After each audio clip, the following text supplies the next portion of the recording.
अस्सलाम वालेकुम dear students, welcome to my YouTube channel physics with Munir Ahmad.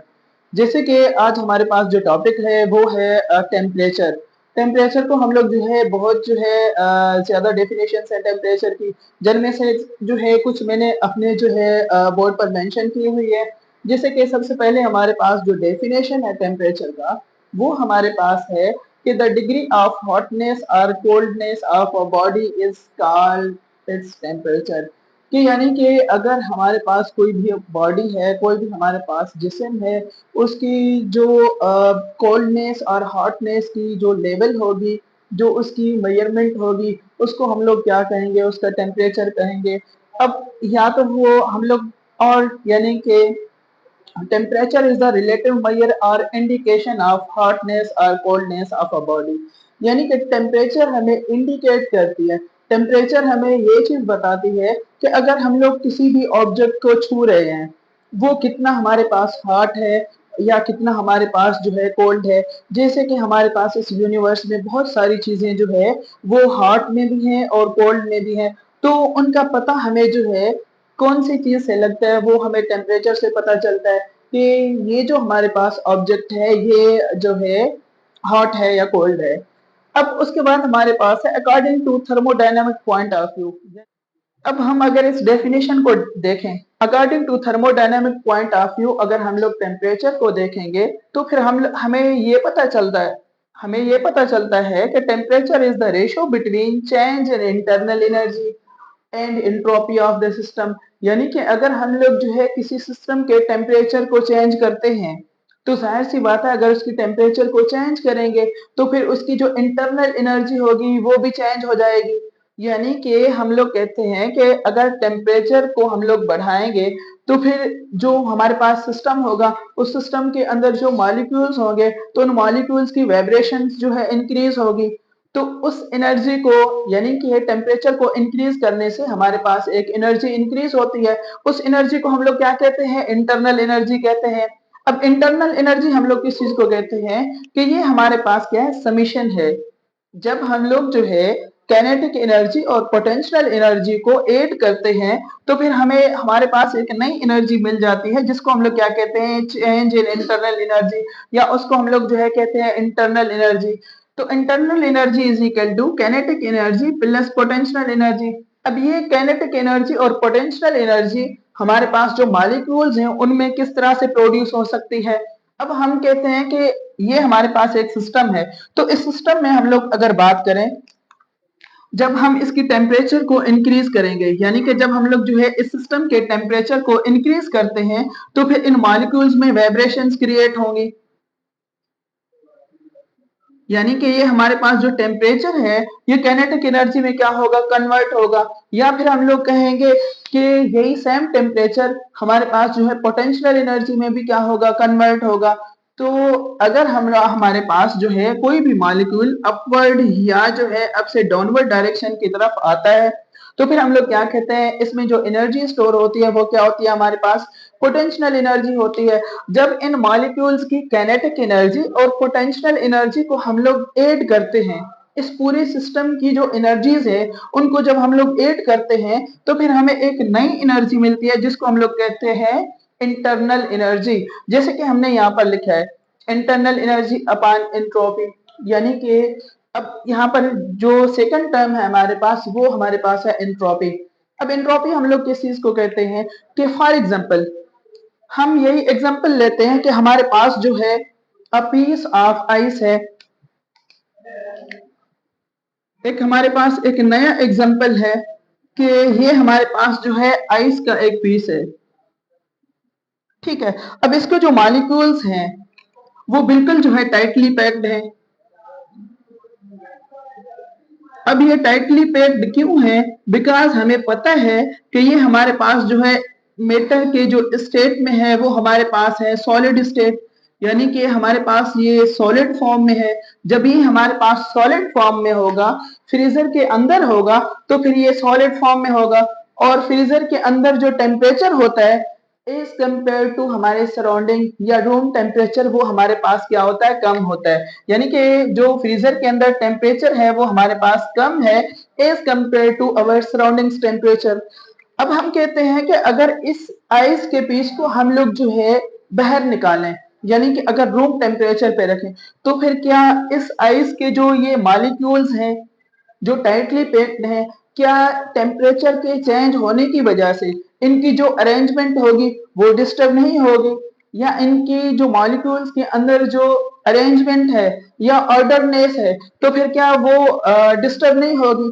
तो जाहिर सी बात है, जब आइस के फॉर्म में हमारे पास है तो सॉलिड फॉर्म में है, और उसके जो मॉलिक्यूल्स हैं टाइटली पैक्ड हैं। जब ये टाइटली पैक्ड हैं, इनकी टेम्परेचर को हम लोग चेंज करेंगे, तो फिर ये मॉलिक्यूल जो है एक जगह से दूसरी जगह जो है मूव करना स्टार्ट करेंगे, यानी कि इनकी जो अरेंजमेंट होगी वो क्या हो जाएगी, डिस डिस जो है डिस्टर्ब हो जाएगी। तो फिर हम इस डिस्टरबेंस को या इस डिसऑर्डरनेस की जो मेजरमेंट है उसको हम लोग क्या कहते हैं, एंट्रोपी कहते हैं। अब अगर कोई हमारे पास पूरे का पूरा सिस्टम है, उसकी इंटरनल एनर्जी और जो एंट्रोपी है उसकी जो रेशो है, जब उनका हम लोग रेशो निकालेंगे तो फिर हमें एक नया टर्म मिल जाएगा जिसको हम लोग क्या कहते हैं, टेम्परेचर कहते हैं। अब इस फार्मूला में हमारे पास जो internal change in you represent कर रही है चेंज इन इंटरनल एनर्जी को, and change in S represents entropy. उसके बाद एक और डेफिनेशन हमारे पास इंट्रोड्यूस हो जाती है, जो हमारे पास क्या है कि according to kinetic theory of gases, यानी कि अगर हम लोग जो है कैनेटिक थ्योरी ऑफ गैसेस की मदद से जब हम लोग जो है टेम्परेचर को देखेंगे, तो फिर टेम्परेचर को हम लोग कैसे एक्सप्लेन करेंगे। अब यहाँ पर हमारे पास है, temperature is the measure of average translational kinetic energy of molecules, यानी कि हमारे पास जो एवरेज ट्रांसलेशनल काइनेटिक एनर्जी है मॉलिक्यूल्स की, उनको हम लोग क्या कहते हैं, टेम्परेचर कहते हैं। Where temperature is directly proportional to 1/2 mv square, where m is mass of the molecule and v square is the velocity of the molecules which are present in that system। अब हम इसी same example को यहाँ पे repeat करते हैं कि for example यहाँ पर हमारे पास जो है इस यही सेम सिस्टम है। अब इस सेम सिस्टम को हम लोग जो है टेम्परेचर देते हैं, यानी कि फॉर एग्जांपल यहाँ हम लोग इस सिस्टम को टेम्परेचर दें, या इस सिस्टम की जो टेम्परेचर है उसको हम लोग क्या करें, इंक्रीज करें। जब इसको हम इंक्रीज करेंगे, फॉर एग्जांपल ये हमारे पास एक सिस्टम है, इसके जो मॉलिक्यूल्स हैं, फॉर एग्जांपल एक मॉलिक्यूल ये है हमारे पास, और एक ये है, और ये है हमारे पास। इस तरह से हमारे पास क्या है, मॉलिक्यूल्स मौजूद हैं। अब हमारे पास जो है जो रूम टेम्परेचर है उस टेम्परेचर पे वो इसी अरेंजमेंट में है। जब हम लोग इनकी टेम्परेचर को चेंज करेंगे, यानी कि चेंज इन टी, तो फिर क्या होगा, ये मॉलिक्यूल हमारे पास जो है अपर डायरेक्शन में मूव करेगा, और ये मॉलिक्यूल इस जगह से जो है अपर डायरेक्शन में जाएगा। तो यानी कि जो हमारे पास ये ए नंबर जो मॉलिक्यूल होगा हमारे पास, तो वो बी की जगह पर जाएगा, और बी जो है ऊपर चला जाएगा, यहाँ पर चला जाएगा। तो फिर इसको हम लोग क्या कहते हैं, एवरेज ट्रांसलेशनल कहते हैं। यानी कि यहाँ पे मॉलिक्यूल जो है एक दूसरे की जगह चेंज कर रहे हैं, या यहाँ पर जो है ए मॉलिक्यूल बी मॉलिक्यूल की जगह पर जा रहा है, तो इसको हम लोग क्या कहेंगे, ट्रांसलेशनल कहेंगे। अब ट्रांसलेशनल जो काइनेटिक एनर्जी हमारे पास, जब भी ऑब्जेक्ट्स हमारे मॉलिक्यूल्स यहाँ पर मूव करेंगे, तो उसमें जाहिर सी बात है काइनेटिक एनर्जी प्रोड्यूस होगी। तो इसीलिए हम कहते हैं कि temperature is directly proportional to 1/2 mv square, या average kinetic translational energy of the molecules. ठीक है। अब यहाँ पर हम लोग बात कर रहे हैं कि m रिप्रेजेंट्स मास। जैसे कि फॉर एग्जांपल हमारे पास ये मॉलिक्यूल है, इस मॉलिक्यूल की जो मास है उसको हम लोग रिप्रेजेंट कर रहे हैं m से। अब अगर हम लोग जो है इनकी अगर वेलोसिटी को मूव करें, यानी कि अगर यहाँ पे हम लोग इनकी वेलोसिटी की बात करें कि फॉर एग्जांपल ये हमारे पास कौन सी वेलोसिटी से इस डायरेक्शन में मूव करते हैं या इस डायरेक्शन में मूव करते हैं, तो उसको हम लोग क्या कहते हैं, वेलोसिटी कहते हैं। कि इस इन मॉलिक्यूल्स की जो वेलोसिटी है उसकी स्क्वायर से भी हमारे पास क्या है, टेम्परेचर डायरेक्टली प्रोपोर्शनल है। तो ये हमारे पास क्या है, टेम्परेचर है according to kinetic theory of gases. हमारे पास यहाँ पर कुछ पॉइंट्स आ जाते हैं, उन पॉइंट्स को हम लोग जो है एमसीक्यूज के हिसाब से भी जो है उनको एक्सप्लेन करते हैं, उनको डिस्क्राइब करते हैं, या फॉर एग्जांपल हमारी इंफॉर्मेशन की वजह से भी हम उनको जो है एक्सप्लेन करते हैं। जैसे कि नंबर 1 पॉइंट यहाँ पर हमारे पास है, temperature is a fundamental physical quantity, यानी कि टेम्परेचर हमारे पास क्या है, एक फंडामेंटल फिजिकल क्वांटिटी है। फंडामेंटल हम लोग जो है उस क्वांटिटी को कहते हैं जो हमारे पास एक जो है बेस क्वांटिटी हो, ठीक है। या हम लोग कहते हैं कि फिजिकल क्वांटिटी, फिजिकल क्वांटिटी हम लोग उस क्वांटिटी को कहते हैं यानी कि जिस क्वांटिटी को हम लोग क्या कर सकें, मेजर कर सकें। जिस क्वांटिटी को हम लोग जो है मेजर करेंगे या उसको हम लोग मेजर कर पाए तो उसको हम लोग क्या कहते हैं, फिजिकल क्वांटिटी कहते हैं। अब जैसे कि हमारे पास टेम्परेचर है, यानी कि जो बॉडी टेम्परेचर है हमारे पास, तो बॉडी टेम्परेचर को हम लोग जो है मेजर कर सकते हैं।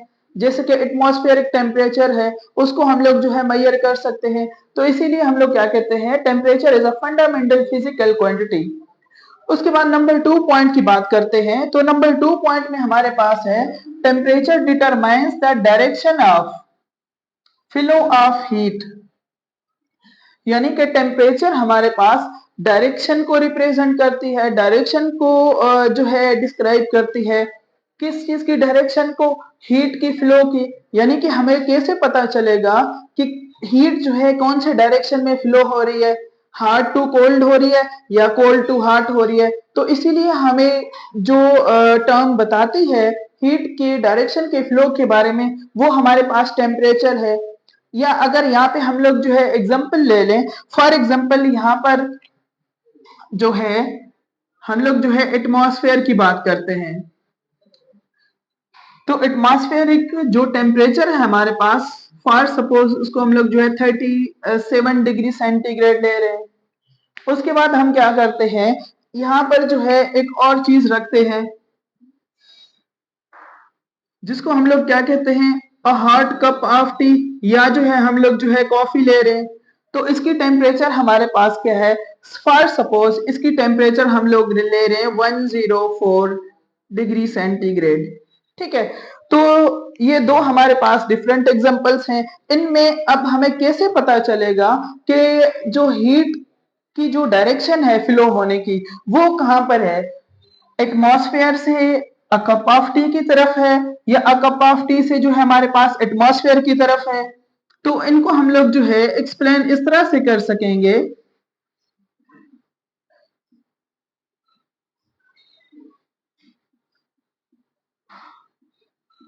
अब फॉर एग्जांपल मैं इस क्लास में एक कप ऑफ टी लेकर आऊं, तो मैंने जैसे लेक्चर शुरू की और चाय के कप को मैंने यहाँ पर टेबल पे रखा, तो मैंने पूरे लेक्चर जो है डिलीवर कर दिया। उसके बाद अगर मैं चाय के कप को उठाऊंगा तो उसके साथ कौन सी जो है हालत होगी, यानी कि हम लोग कहेंगे कि उससे की जो टेम्परेचर है वो क्या हो गई, डिक्रीज हो गई।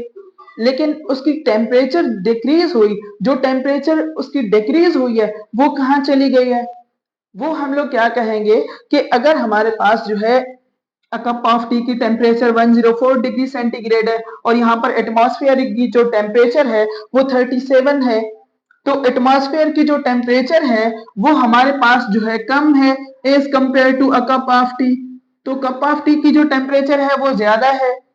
और हम लोग कहते हैं कि हीट हम लोग उस चीज को कहते हैं कि जब जो है हमारे पास हीट एनर्जी की एक फॉर्म है और वो जब ट्रांसफर थे हो एक जगह से दूसरी हॉट टू कोल्ड बॉडीज, जब हॉट टू कोल्ड बॉडीज की तरफ हीट ट्रांसफर होगा तो उसको हम लोग क्या कहते हैं, हीट कहते हैं। अब यहाँ पर हमारे पास इसकी टेम्परेचर हायर है और इसकी टेम्परेचर जो है लोअर है हमारे पास एटमॉस्फेयर की, तो फिर हम लोग क्या कहेंगे, हॉट टू कोल्ड बॉडीज जो है, यानी कि इस हॉट से जो है कोल्ड की तरफ जो है हीट की फ्लो हुई है। तो इसको हम लोग क्या कहेंगे कि यहाँ पर अब हमें पता चलता है कि यहाँ पर जो हीट की जो फ्लो हो रही है वो हमारे पास अ कप ऑफ टी से एटमॉस्फेयर की तरफ हो रही है। तो इसको हम लोग क्या कहेंगे कि टेम्परेचर हमें बताती है कि direction of flow of heat कहाँ पर है या किस डायरेक्शन में है। तो टेम्परेचर हमें ये चीज भी बताती है।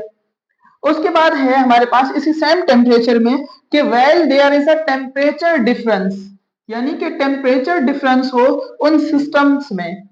अब यहाँ पर हमारे पास दो ही सिस्टम है, for example a cup of T और हमारे पास एटमॉस्फेयर। ये एक हमारे पास सिस्टम अलग है, ये हमारे पास सिस्टम अलग है। तो यहाँ पे हीट फ्लो हो रही है लेकिन किस चीज की वजह से, टेम्परेचर डिफरेंस की वजह से। ऑब्वियसली यहाँ पर हमारे पास क्या है, टेम्परेचर डिफरेंस है। कैसे? यहाँ पर हमारे पास टेम्परेचर 104 डिग्री सेल्सियस है और यहाँ पर 37 डिग्री सेल्सियस है, तो इसीलिए यहाँ पर हमारे पास एक बड़ा टेम्परेचर का डिफरेंस आ रहा है। तो इसीलिए हम लोग क्या कहेंगे, हीट फ्लो होगी। लेकिन हीट फ्लो हमारे पास कहाँ पर होगी, हायर टू लोअर होगी। तो इसको हम लोग क्या कहते हैं कि टेम्परेचर हमें बताती है कि direction of flow of heat कहाँ पर है। ओके, उसके बाद हमारे पास थर्ड पॉइंट है, the point where temperature of two systems becomes same, that point is called thermal equilibrium। यानी कि अगर हमारे पास दो सिस्टम है तो उन सिस्टम का जो टेम्परेचर है वो सेम हो जाए तो उसको हम लोग क्या कहेंगे, थर्मल इक्विलिब्रियम कहेंगे। फॉर एग्जांपल कैसे? अब यहाँ पर यही सेम सिस्टम है हमारे पास। अब हम लोग कहें कि इस चाय के कप से टेम्परेचर उस वक्त तक जो है फ्लो होगी, इस चाय के कप से हीट जो है उस वक्त तक फ्लो होगी जब तक जो है इनका टेम्परेचर जो है वो सेम ना हो जाए। फॉर एग्जांपल, अब अगर यहाँ पर हमारे पास जो है 37 डिग्री सेल्सियस हो जाती है, यानी कि 104 से हीट जो है फ्लो हो रही है, हीट फ्लो हो रही है, टेम्परेचर डिफरेंस कम आता जा रहा है, टेम्परेचर डिफरेंस कम होता जा रहा है, तो फिर क्या होगा, एक इस तरह का पॉइंट भी हमारे पास आएगा जब हमारे एटमॉस्फेयर और अ कप ऑफ टी है उन दोनों की टेम्परेचर सेम हो जाएगी। जब उन दोनों की टेम्परेचर हमारे पास सेम हो जाती है तो हीट की जो फ्लो होगी वो क्या हो जाएगी, स्टॉप हो जाएगी। और इस पॉइंट को हम लोग क्या कहते हैं, थर्मल इक्विलिब्रियम कहते हैं। यानी कि जब हमारे पास दो सिस्टम्स की टेम्परेचर सेम हो जाए तो उस सिस्टम को हम लोग क्या कहेंगे, थर्मल इक्विलिब्रियम कहेंगे। उसके बाद हमारे पास पॉइंट है एक, in thermal equilibrium the flow of heat stops. यानी कि जो हमारे पास थर्मल इक्विलिब्रियम है, इन दोनों सिस्टम्स को हम लोग कह सकते हैं कि ये दोनों सिस्टम्स जो है हमारे पास जो है थर्मल इक्विलिब्रियम में है। थर्मल इक्विलिब्रियम में ये दोनों क्यों हैं? बिकॉज इन दोनों की जो टेम्परेचर है वो सेम है।